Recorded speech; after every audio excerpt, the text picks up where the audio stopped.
Cara, se for do musgo, eu rasgo minha carteirinha da FUNAI, mano.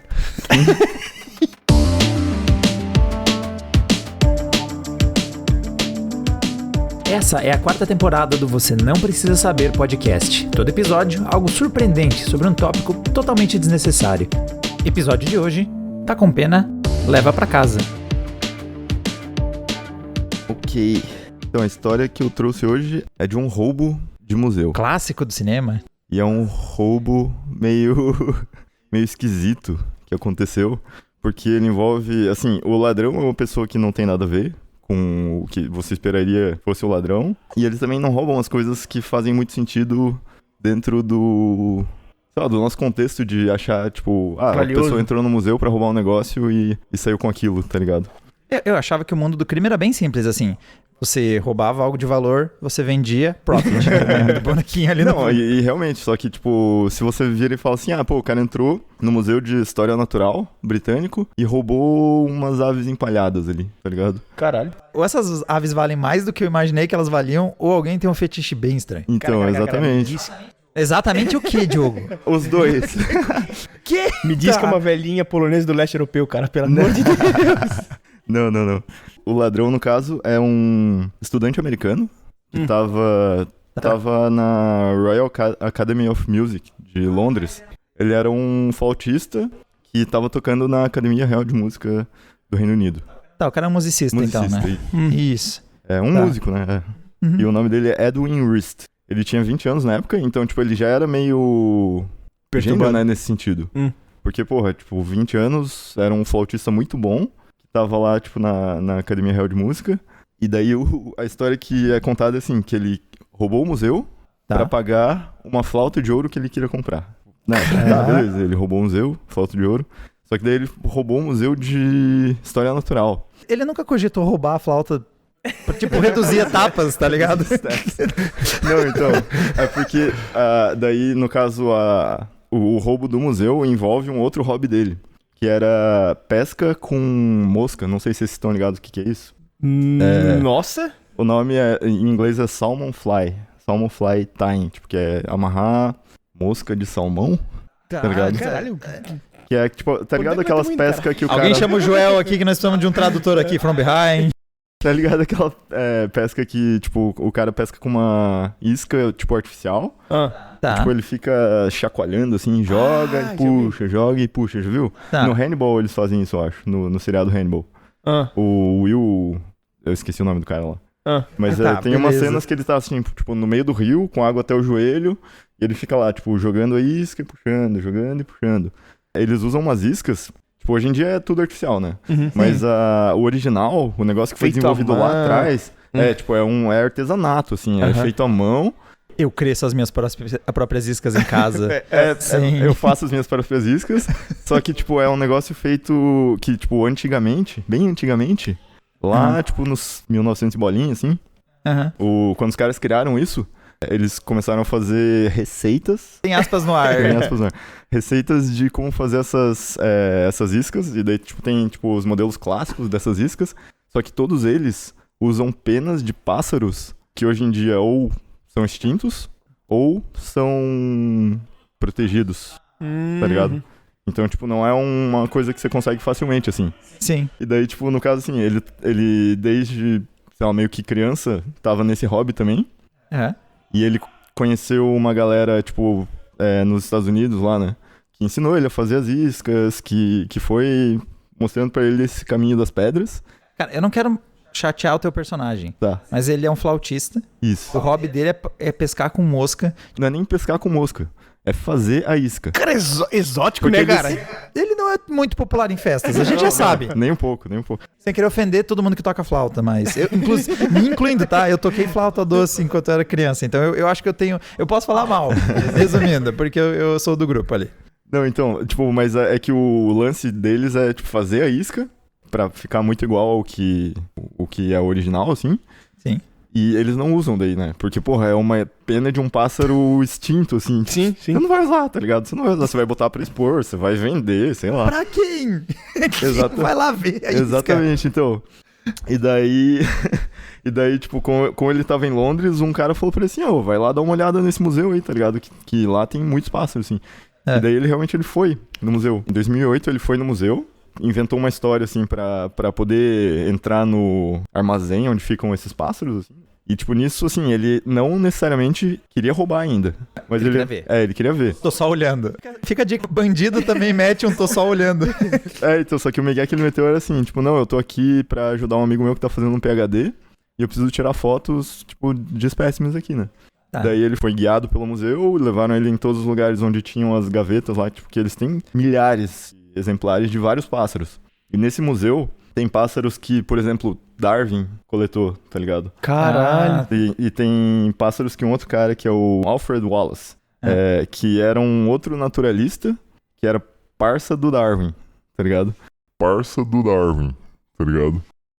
Tá. E, tipo, diz a história que ele também, tipo, chegou na teoria da evolução das espécies.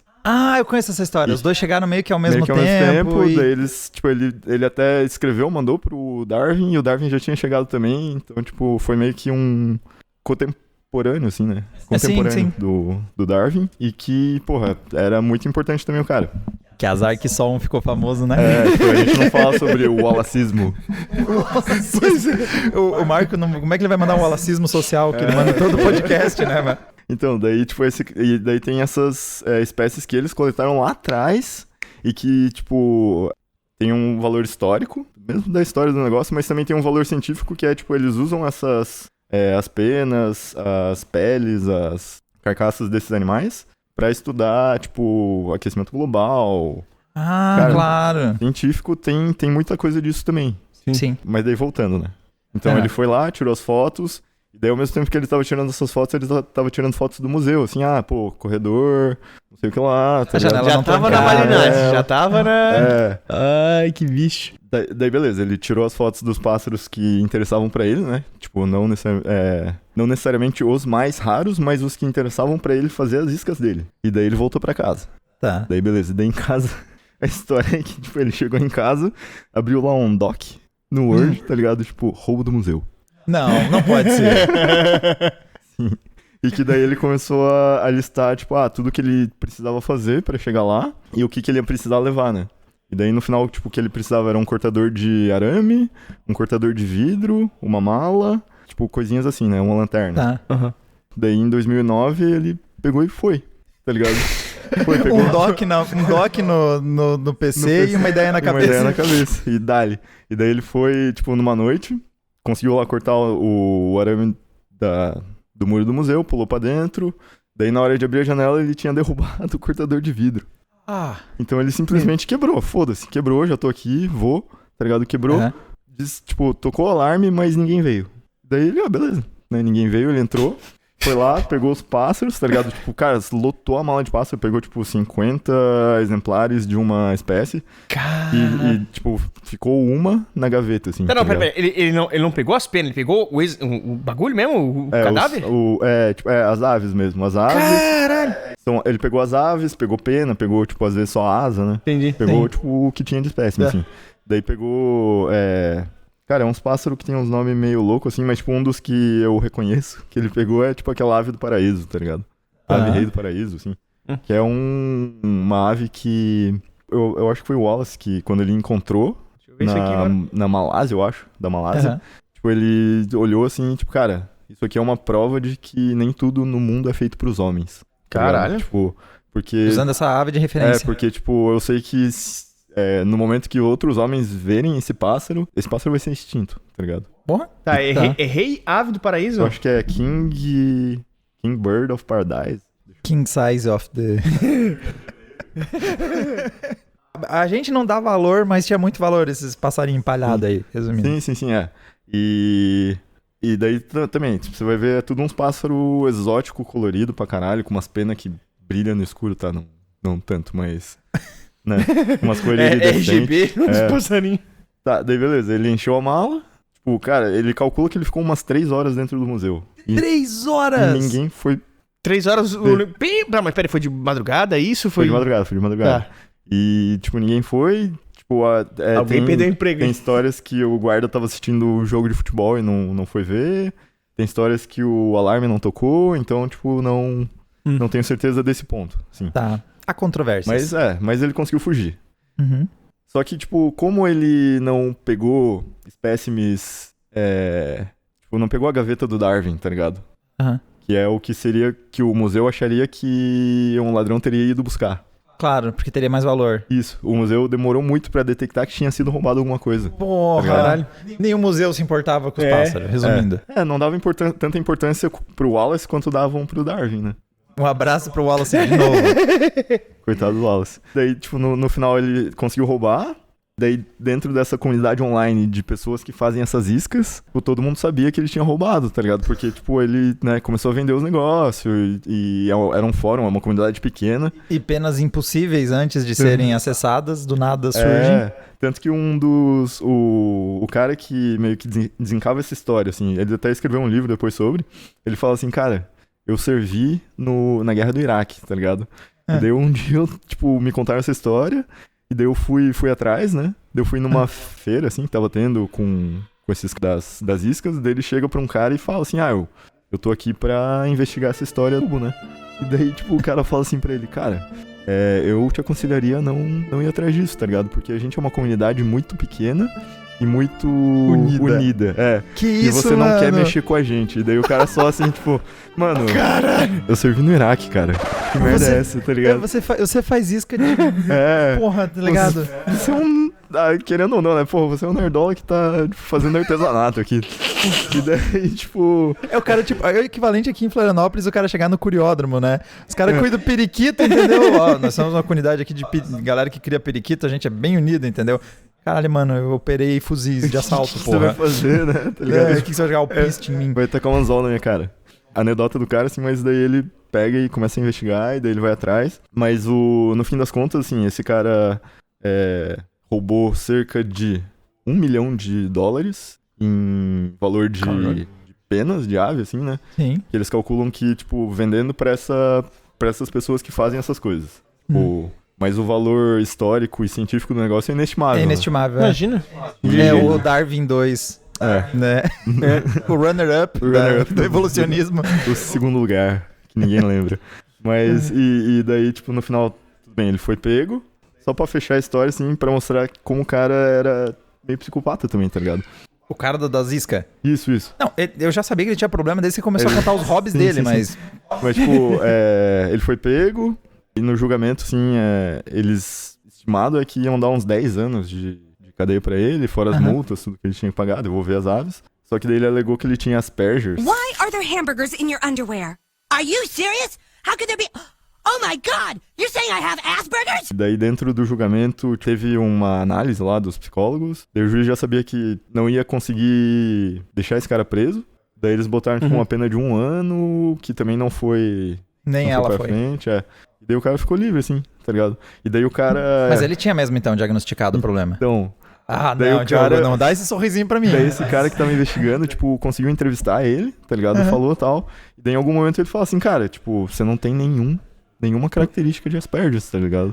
Mas você alegou isso aqui e tal. Daí o cara, tipo, dá uma risada na cara dele e fala assim, tipo, na hora da análise lá dos psicólogos, eu fiz que eu tinha que mostrar pra eles pra dizer que eu tenho.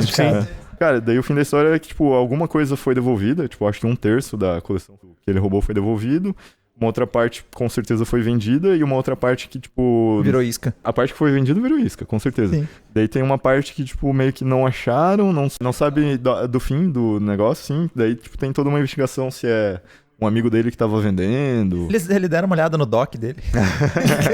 Às vezes tá lá. Pra história natural é uma perda muito grande, assim, tipo, é inestimável.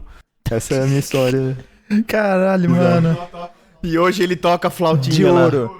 Não, e hoje ele é flautista, tipo, ele usa um outro nome já, tá ligado? E ele é flautista... E ele comprou a flauta de ouro ou não? Não sei dizer. A Diogo... Mas deve ter comprado, né, cara? Deve ter comprado. Espero que ele tenha comprado, pô. Eu já falei, por que ele não roubou uma flauta de ouro, mano? Tá. Então, olha só. Vocês sabiam que a Mona Lisa já foi roubada? Sim. Vocês sabiam quando foi isso? Há muito tempo atrás. Muito velho. Muito velho. Vocês sabem da história? Não. 1911. Vincenzo Peruso. Perugia. Olha só, cara. É um nacionalista italiano, 1911, cara, tá? Que o bicho tava puto. Ele falou assim, cara, não é possível. A gente tem que devolver a Mona Lisa pros museus italianos, né, cara? Sim. Não dá pra gente deixar na mão dos franceses que o Napoleão Bonaparte roubou e tudo mais, né? Só que o Bonaparte não roubou porra nenhuma. Tá ligado? Leonardo da Vinci deu o quadro pra Francisco I da França, tá ligado? 300 anos antes. Não foi roubado, tá ligado? Só que o cara tinha, naquela época o bicho não tinha, sei lá, né, internet pra procurar as paradas. Caiu na fake news. E o bicho tinha isso na cabeça que caiu na fake news que foi roubado. Ele, cara, tem que roubar essa porra, mano. 1911, cara. O que ele fez, cara? Ele pegou, num dia fatídico, 7 horas da manhã, ele entrou no museu pela porta da frente, pela porta de funcionários, vestido igual aos funcionários. Que era o equivalente a um jaleco branco, assim, uma bata, tá ligado? Sim. Todos os funcionários estavam assim. Ele entrou com eles às 7 da manhã, ficou na frente do salão... Salão Rosso? Você tem o nome do salão, que é o salão onde fica a Mona Lisa. Não era tão frequentado na época como é hoje. Ele esperou todo mundo esvaziar, não tinha ninguém. É que naquela época não dava pra fazer selfie na frente da Mona Lisa, então menos gente tava interessada em ir até lá. Porque eu vejo muita imagem de, tipo, as pessoas aglomerando pra ver a Mona Lisa. Aí quando o cara chega na vez dele, ele vira de costas pra ela, abre a câmera frontal e faz uma selfie. Eu não consigo Você aturar chegou na frente do negócio moderna. pra olhar... Pra virar de costas e fazer uma foto cagada da câmera frontal. Mas beleza, naquela época não tinha selfies, então tinha pouca fila. Não tinha nada, não tinha câmera de segurança, não tinha segurança, porra nenhuma. Tá. O cara entrou no salão, olhou, esperou esvaziar, ele simplesmente pegou a pintura, tirou o jaleco, botou o jaleco em volta da pintura, botou embaixo do braço, E foi saiu... pra uma escada de serviço, saiu daquela região do salão, depois saiu pela mesma porta que entrou com ela embaixo do braço, em volta no jaleco. Detalhe. A Mona Lisa, ela tem 53 centímetros da maior dimensão dele. O cara tem 1,60, tá ligado? Ele era baixinho. Ele foi caminhando e ninguém desconfiou de nada. Ele veio raspando a Mona Lisa no chão, tá ligado? O quadro todo nicado nas mãos. Ele não é mais um retângulo perfeito, ele tem um canto. Daí o cara chegou, olha só, isso 1911. Daí ele escondeu a Mona Lisa num prédio, num apartamento que ele tinha em Paris, tá ligado? 2 anos. Daí ele... Porra, não. Tem que devolver pra galera. Tem que devolver pros italianos. Pá. Daí ele levou pra Itália, pra um apartamento que ele tinha em Florença. Daí ele chegou, aproximou de um cara que era diretor do museu lá. Esqueci o nome do museu. E falou assim, ó, seguinte, cara. Eu tenho a Mona Lisa aqui, vamos devolver pro nosso museu, porque isso aqui é nosso, é nossa cultura e tal, não sei o que. Daí o cara... Tá ligado? E deixou o cara falar, né? Só que ele queria uma recompensa por ter trazido de volta a Mona Lisa, né? Daí os caras... Não, peraí. Traz primeiro a Mona Lisa aqui, a gente vai ver, né? Daí ele trouxe a Mona Lisa, os caras fizeram a autenticação, né? Daí pegaram o quadro, esconderam pra dentro do museu e chamaram a polícia. Óbvio. Daí o cara achou que tava fazendo um puta serviço, assim, devolvendo o quadro. Daí ele foi preso. Pronto, é isso. E devolveram o quadro, né? Caralho, mano. Meu Deus. 1903, daí voltou lá pro Louvre. Cara. O que é um cara com... Como que é? Um idiota bem motivado? Exatamente. Primeiro que o erro dele foi acordar às 7 da manhã. Já viu que ele ia fazer cagada, mano? Acordou cedo, motivado, mano. Ele tomou o banho gelado às 5 da manhã e disse, vou recuperar um tesouro italiano aqui. É um idiota motivado, mas é um idiota competente. Tá ligado? Porra.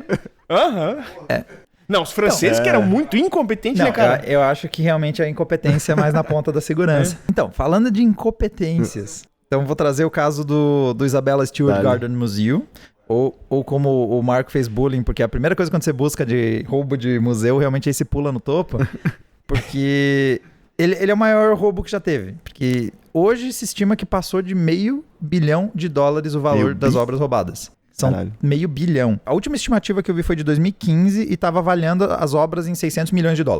Mano, é mais de $500 bilhão. É muita grana. Mas vamos lá. Esse rolê aconteceu no dia 18 de março de 1990. Era uma noite de São Patrício. Isso aconteceu em Boston, né? Esse museu ficava lá no Boston. Lá no Boston. Ficava em Boston. Cara, o roubo é extremamente estúpido também. Funciona assim. Esse museu da Isabella Stewart, ela era uma colecionadora de obras de arte. E ela tinha, tipo, um casarão onde ela expunha essas obras dela que ela foi acumulando com o tempo. Ela tinha, tipo, Vermeer, Rembrandt... Esse cara eu conheço tudo porque é codinome de chip da AMD. A AMD... no mundo da tecnologia, o pessoal gosta de codinomes e tem um padrão, né? A AMD escolheu homenagear artistas, pintores, em seus codinomes. Então tem Renoir, Rembrandt, Vermeer, dependendo da geração de processador, né? Então, tinha Vermeer, Rembrandt, Monet, uns nomes famosão, assim, né? Nesse museu. Na madrugada de São Patrício, tava 2 caras fazendo a guarda. Um ficava na mesa e outro fica rodando pelo museu e fazendo aquelas marcaçãozinhas de tipo, passei pelo lugar de tempos em tempos. Tagzinha? Tipo uma tagzinha pra marcar que ele tá avançando pelo museu pra registrar a movimentação dele enquanto Tá, peraí, ela tinha um museu grande assim, com gente... Assim, o lugar não é tão grande, mas é que a coleção dela é muito cara. Beleza, o cara fazendo a ronda e o outro na porta.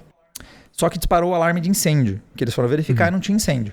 Deu um tempo, chegou a polícia. Aí o cara do desk ali abriu pra entrar os 2 guardas, os 2 policiais. O outro cara que tava fazendo a ronda foi chegando e vendo os 2 policiais abordando o cara da mesa de recepção ali, né? O cara que tava na entrada.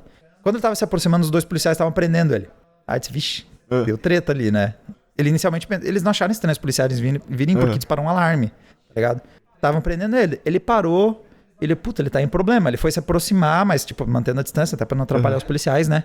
Aí um dos policiais abordou ele também, e aí começou a algemar ele também.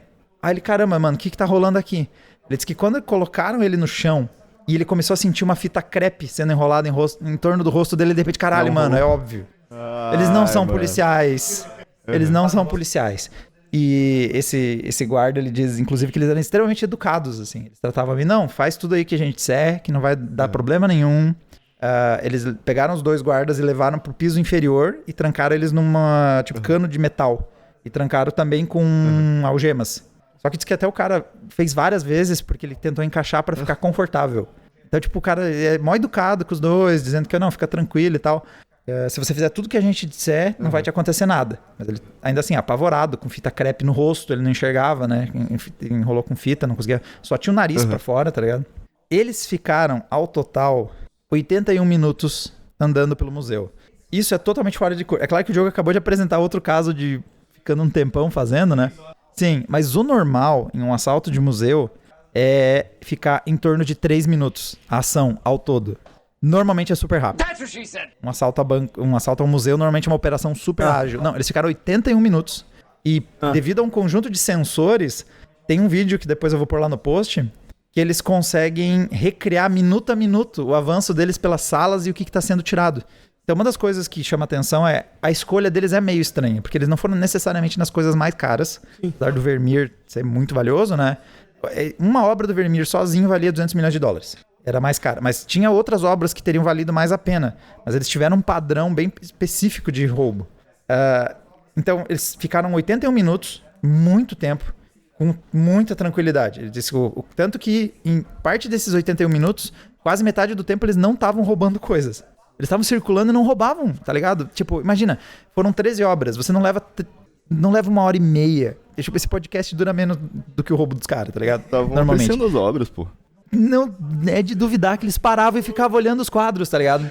Já que eu entrei aqui, eu vou dar uma olhada, então, né? Aí, vários dos roubos, os quadros não foram tirados às pressas. Tinha vários que foram desparafusados pacientemente, parafuso a parafuso. Não foi tirado do método mais rápido. Teve alguns que foram cortados, inclusive o museu até hoje tem molduras expostas. Caramba. Com os cortes, para as pessoas olhar, ó, aqui tava esse quadro e nunca foi recuperado, tá ligado? Que já dando spoiler, nunca foi recuperado nenhuma das obras. Nunca acharam. Já vou chegar na conclusão das investigações e tal. Mas, resumindo, como é que foi... O que viabilizou esse roubo? Os 2 guardas tinham 23 e 25 anos. Isso já começa a te dar uma ideia do grau de profissionalismo. Os 2 eram músicos. Um deles, pra você ter uma ideia, se chapou de cogumelo uma vez e trouxe os amigos pro museu. Eles ficaram chapados no cogumelo olhando as obras, tá ligado? Esse era o nível de segurança. E um deles disse, inclusive, que ele, na verdade, queria ser músico e trabalhava isso como meio período. E que ele tinha inicialmente recebido o treinamento para trabalhar durante o dia. Ele disse que essencialmente me treinaram para dizer para as pessoas ficarem longe dos quadros. Esse é o meu treinamento, tá ligado? E depois trocaram pro turno da noite. Se você pega o cara que é líder da vigilância, ele vai dizer, não, receberam treinamento e jiu-jitsu, tudo, sabe tudo. Não. Tipo, os protocolos eram tão quebrados que um deles chegou a ser suspeito porque ele, na noite do crime, abriu e fechou a porta externa. Ele abre e fecha. E aí os investigadores pensaram, isso aí é um sinal. Porque, assim, normalmente roubo de museu é trabalho interno. Quase sempre. Então eles pensaram, pô, por que você abriu e fechou a porta? Tá ligado? Você tá sinalizando pra alguém lá fora? Eu disse, não. Era uma coisa que eu fazia toda noite. Eu testava a porta externa e trancava pra ver se o alarme tava funcionando e se ela tava trancada. Aí o líder da vigilância lá do lugar disse, não, isso não é protocolo. Ele faz isso, mas não é protocolo. Aí eles foram voltar na noite anterior, nas gravações, pra ver se ele realmente fazia isso toda noite. Ou se era algo atípico. Ele fez na noite anterior, ele abriu a porta. E ele deu acesso pra uma pessoa, que era o líder da vigilância. O chefe dele, o mesmo cara que tava reclamando do treinamento, ele abriu a porta pra ele entrar. Ou seja, ele não segue os protocolos de segurança, sendo que, assim, o treinamento em teoria é ninguém entra. Sim. Passou da hora do museu, se a polícia bate, você não dá acesso pra polícia.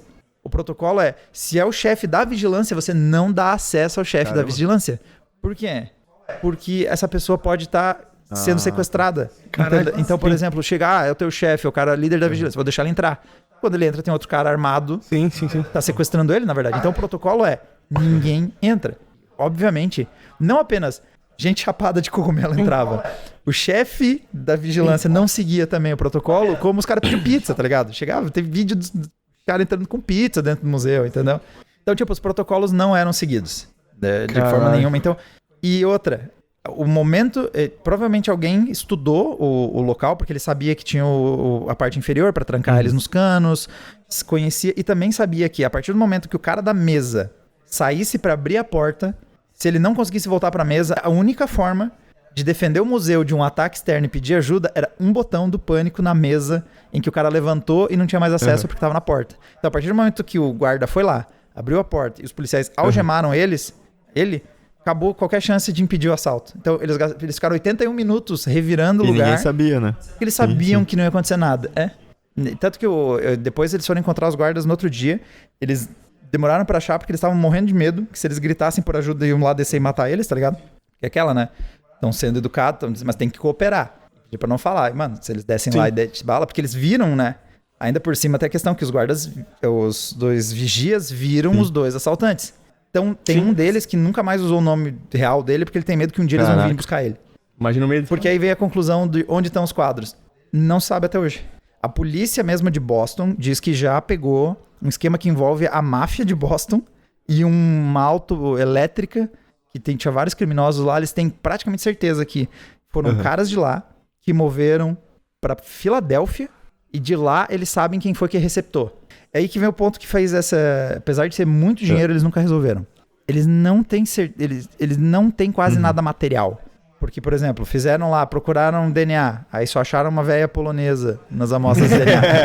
Acharam coisas inconclusivas, é muita gente, é muito DNA, não dá pra aproveitar o material.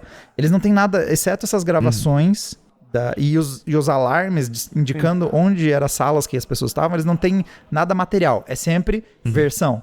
Esse disse isso, que esse disse isso, esse que disse isso. Eles têm quase certeza que quem é o receptador e que provavelmente foi adiante. Mas é que nem um podcast muito bom pra vocês verem esse caso, é o Last Scene, também em inglês, da BBC. Os jornalistas questionando. Não, a polícia de Boston diz que resolveu o caso. Já sabe quem roubou. Mas a gente não tem os quadros, então que diferença faz, entendeu? Então até hoje esses quadros não foram encontrados. Eles já subiram de 5 milhões para 10 milhões a recompensa para quem der informações sobre isso. E eles não conseguem. Eles já derrubaram mafiosos. Fizeram todo um esquema para pegar eles fazendo outro crime, para, ao serem presos, eles terem a opção de dar informação de onde estão os quadros para sair da cadeia. E nem assim eles conseguem descobrir quem que foi que moveu e para onde tá. E um dos poucos que talvez poderia ter, que tem indícios de que ele passou o quadro por ele, morreu. Mataram, quer dizer, né? Foi homicidado lá. Quem confirma é o irmão dele, que diz que... O irmão dele foi depor dizer, não, meu irmão não tem nada a ver com os quadros. Chegou lá, mostraram pra eles a imagem dos quadros, ele disse, filho da puta. Reconheceu um dos quadros na casa que tinha visto na casa do irmão dele. E aí, tá aí. Ninguém sabe onde estão esses quadros. Tá na parede de algum magnata desses aí, né? A galera que compra arte pelo... Não. Então, olha só, duas coisas. Uma, não sei se vocês estão ligados que a máfia de Boston é tipo Joinville. É muito famosa por assalto a banco e a roubo de alto valor, assim.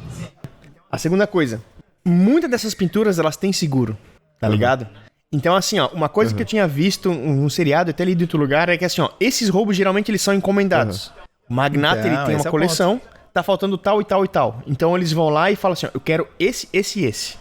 Então, e também eles já sabem se tem seguro, se não tem seguro, né? Vai ficar rastreado. Se o cara tem um monte... Existe um ato internacional de peças roubadas e não sei o que tu é obrigado a devolver. Enfim, tem um monte de legislação que diz que se for achado, tem que devolver o negócio, tá ligado?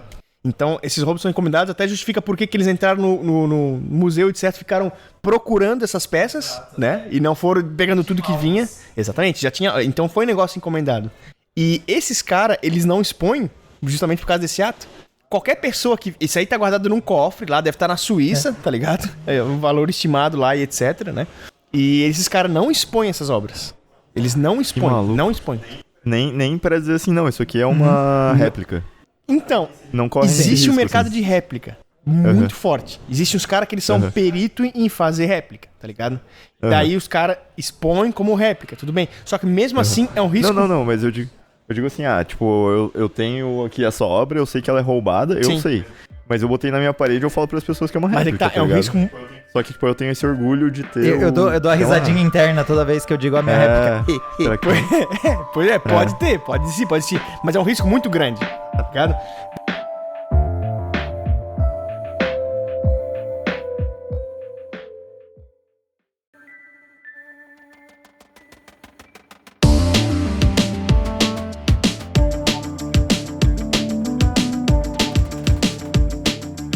Galera, nosso minigame, muito importante porque eu e o Marco ainda estamos disputando essa temporada e o Diogo vem participando, né? Então... Mas joga ainda, Diogo. É importante pela cumprir tabela, é considerado honroso isso. Beleza. Mas vamos lá, eu tenho um desafio pra vocês. 3, porém 1 é falso. Na verdade, 3, porém 1 é inútil. Seria o meu caso aqui. Você fez uma trilha em Floripa e se perdeu. Também não levou uma bússola, não levou nada de geolocalização e se perdeu porque você é um tanso. E agora escureceu, ou seja, aquele truque de onde o sol nasce e onde o sol se põe, você não cuidou isso também. Então vocês não podem usar a referência clássica, né? Que acho que é, você põe a mão direita onde nasce o sol e a esquerda onde ele se põe. Se eu não me engano, o norte está à sua frente e o sul está às suas costas. Isso. Então você faz os 4 pontos cardinais. Cardeais. Qual que é padre e qual que é direção? Cardeal é padre. É padre. Tá, beleza. Cardeal, cardenais, então. É um cardeal. Pontos Ô, Saúl, corta essa vergonha aí. Não, pode deixar isso aí que é pra isso que a gente fez o podcast. Pra passar vergonha ainda, né? Cardenal ou cardeal, cara? Cardenal. Tá, mas resumindo, você não pode fazer esse rolê aí. Eu vou dar 3 formas de você ter indícios das direções pra onde você vai. Tá. Porém, uma dessas... Todas elas são imprecisas. Tá. Porém, uma chega ao nível de ser inútil. Eu quero que você descubra qual que é o truque inútil. Tá, eu já sei uma verdadeira porque eu sou índio. Toma. Tá, então vamos lá. Dale. Ou depois tu fala essa porque talvez não esteja aqui, né? Tá eu bom. achei várias, mas eu escolhi 3. Tá. Vai. Opção número 1. Você pode olhar as estrelas. Você tem referências como, por exemplo, a estrela polar norte e vai te indicar o norte. Clássico de localização, né? Olhar para as estrelas. Número 2. Você vê umas casas de vilarejos à distância e algumas delas têm as antenas parabólicas, ou que nem um amigo meu dizia, as antenas diabólicas lá. Aí elas estão direcionadas para uma certa direção e para onde elas estão apontando é o norte, provavelmente. Tá. Última opção, musgo. Essa aí que eu sei. Essa você sabe, beleza. Essa eu Então, sei. você deu uma informação pro Diogo, ainda bem que ele nem tá disputando, então, né, tá. mas beleza. Musgo tende a crescer em árvores do lado oposto onde tem o sol, por causa da incidência do sol. Ou seja, você tem um indício do musgo. É claro que você tem que levar em consideração que às vezes é uma região que não bate sol direito, mas em geral, se você olhar, vai ver um padrão em que o musgo vai evitar a incidência de sol. E ao evitar a incidência de sol, você sabe a posição do sol e tem uma indicação de o que é norte e o que é sul, baseado em onde o musgo está se acumulando mais nos troncos das árvores, como o nosso índio ali já sabia. Uma delas todas são imprecisas, mas uma é especialmente inútil. Então, senhores, a opção número 1, usar as estrelas. Opção número 2, ver onde as pessoas colocaram suas antenas parabólicas. Opção número 3, onde o musgo cresce nos árvores. Qual que é a pior forma? Ó. Tá, peraí. Tá. Tá, O Marco, você tem que considerar, tipo, toda a sua história. A gente tá em Floripa. A gente tá em Floripa. O cara que se perdeu sabe que ele tá em Floripa. Sim, ele sabe. A gente tá em Floripa. Florianópolis, Eu já sei a minha. Peraí. Eu vou errar, né? O que eu tô pensando, gente? Mas faz o favor de errar pra me dar esse ponto. Eu tô pensando, peraí. Cara, se for do musgo, eu rasgo minha carteirinha da FUNAI, mano. Tá, eu vou Beleza.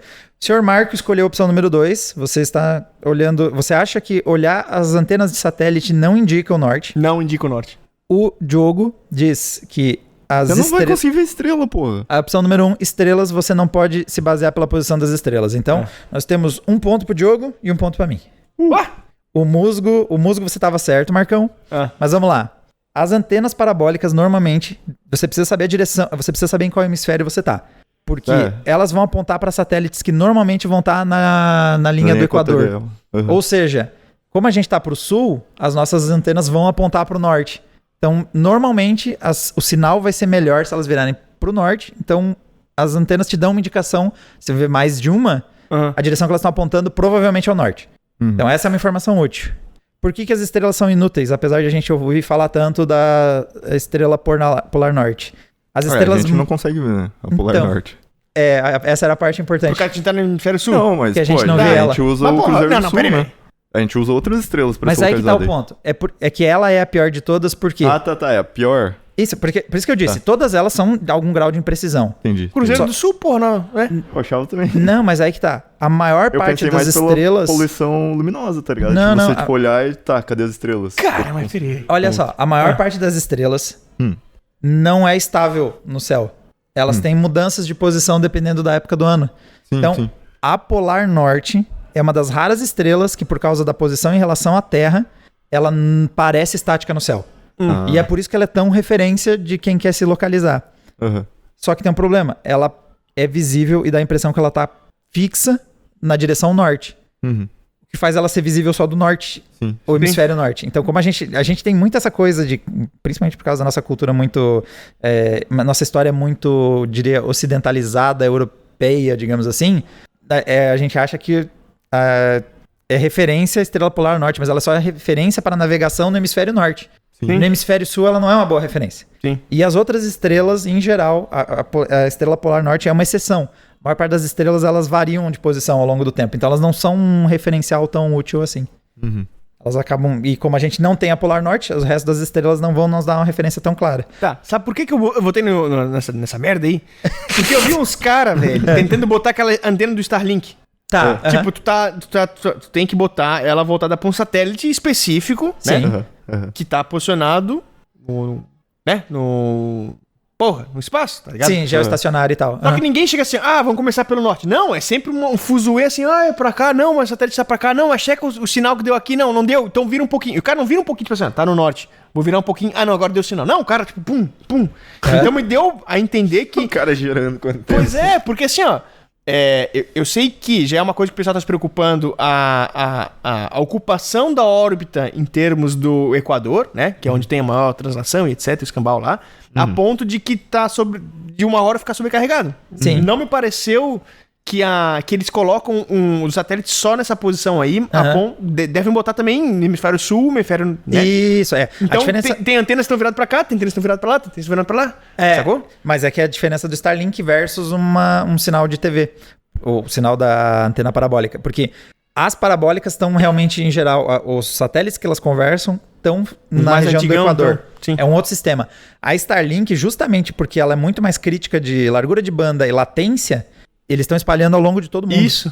Então, vai ter... Inclusive, a gente instalou lá no Adrena, né? A gente testou o Starlink. A gente testou, tem vídeo do Mundo Conectado que instalou. Eu só peguei instalado, só peguei o treco funcionando. Mas se você colocar, tem... Puta, eu esqueci o nome do site. Mas você consegue enxergar onde estão cada satélite dos Starlinks. E isso determina as áreas de cobertura, inclusive. Porque não tá, o Brasil todo não está coberto. Sim. Justamente porque eles têm satélites que estão buscando aqui trabalhar na nossa região. Então, é um pouco diferente. Entendi. O Starlink funciona diferente de uma antena parabólica. E agora eu fiquei na dúvida se o Cruzeiro do Sul é estático no céu. Mas acho que não é estático. Mas uma vez me explicaram assim, tipo, você vê a cruz, e daí você vê a perna, não lembro qual perna dele, eu acho que é a mais longa, ela tá sempre apontando pro sul. Então, tipo, ele tá girando assim no céu, mas ele então tá sempre apontando pro sul. É o que tinham explicado, tá ligado? Eu não tenho certeza se é... Tá, então daí tá... Se realmente funciona. Né? Sim. Eu acho que sim, porque, porra, os caras usavam. Sim. Então acho que o Marco pode questionar. Mas não importa, eu já peguei o ponto. Depois a gente se vê lá na terceira instância. Ouvintes aí, me ajuda a entrar com recurso. Ponto, né, porra? Pois é. Ponto, mano. Por um milagre, fez um ponto. Quem quiser entrar com recurso comigo aí, ó. Te vejo na terceira instância. Eu acho que a gente tem que cancelar a temporada. Todos os pontos do Diego. Só por causa disso. A teoria da fruta podre, como é que é? Da maçã podre, pô. Não, exatamente. Comprometido, cara. Acabou.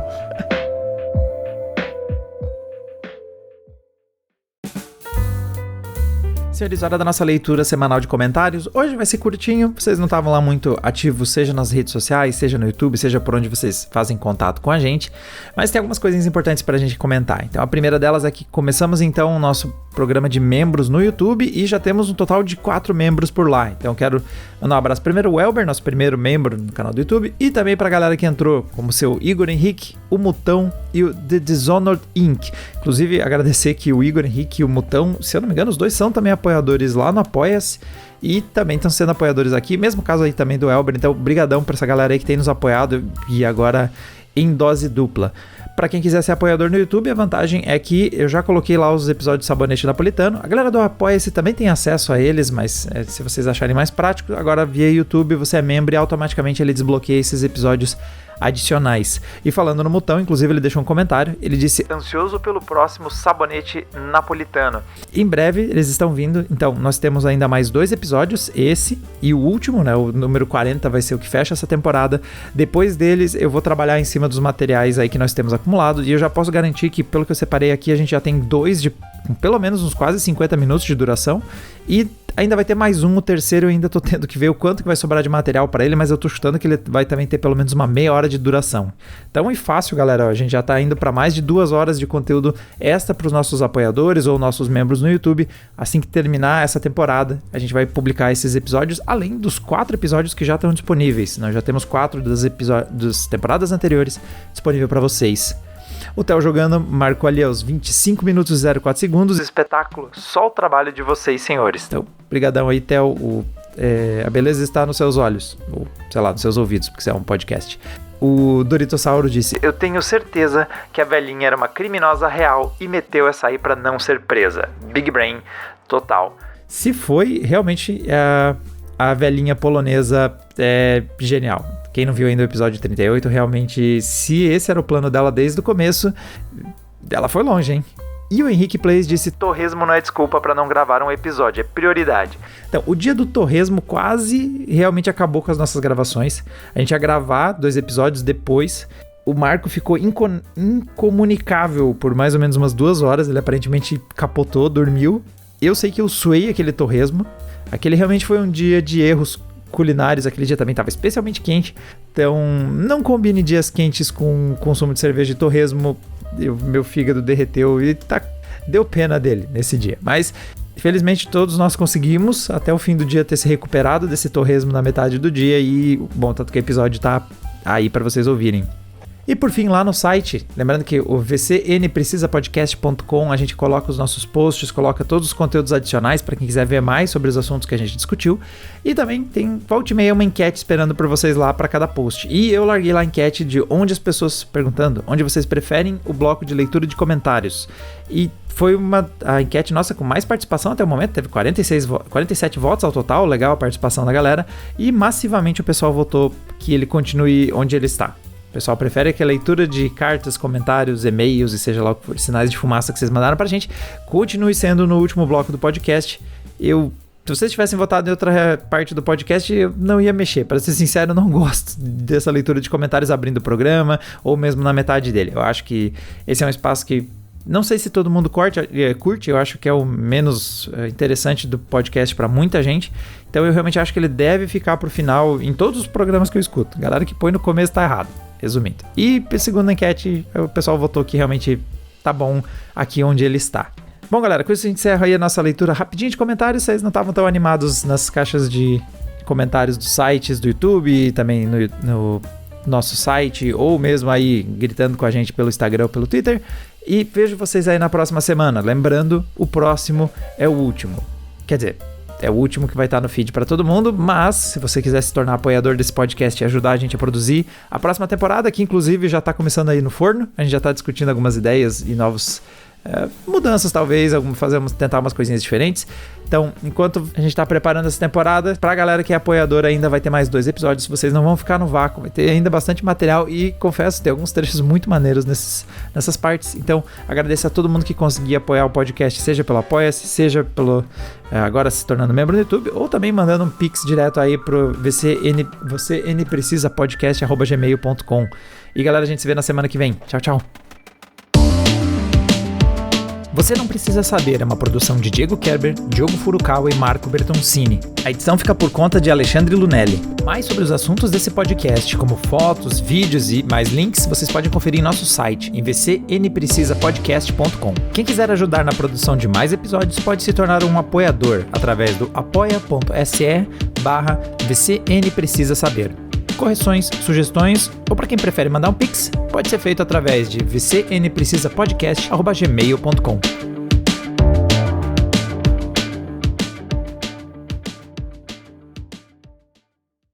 Cardenal ou cardeal, cara? Gardenal.